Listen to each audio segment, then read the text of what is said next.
చేనేత రంగాన్ని ఆదుకునేందుకు ప్రభుత్వం అన్ని విధాలుగా కృషి చేస్తుందన్నారు ఏపీ సీఎం చంద్రబాబు నాయుడు. అనంతపురం జిల్లా ధర్మవరంలో చేనేత రుణ విముక్తి కార్యక్రమానికి శ్రీకారం చుట్టారు.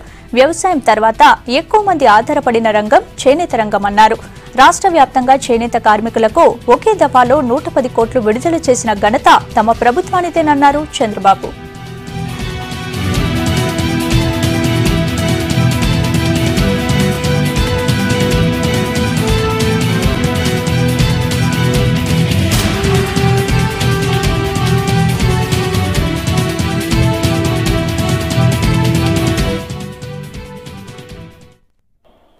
రాష్ట్రంలో ఇప్పటికి కూడా చేనేత పరిశ్రమ ఇబ్బందుల్లో ఉంది. చేనేత కార్మికులు ఇబ్బందుల్లో ఉన్నారు.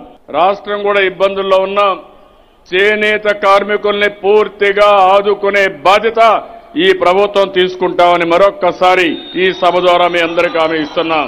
వ్యవసాయం తర్వాత ఎక్కువ ఆధారపడేది చేనేత పరిశ్రమ పైన ఆధారపడుతున్నారు. చేనేత కార్మికులు కూలీల కంటే కూడా అధ్వాన పరిస్థితిలో ఉన్నారు. రాష్ట్రీయ స్వస్థ బీమా యోజన ఉంది. దీనికోసం ఇటీవల దీన్ని అమలు చేయలేకపోయారు. దానికోసమే హామీ ఇస్తున్నాం. దీనికి మొత్తం కలిసి 10 కోట్లు అవుతుంది.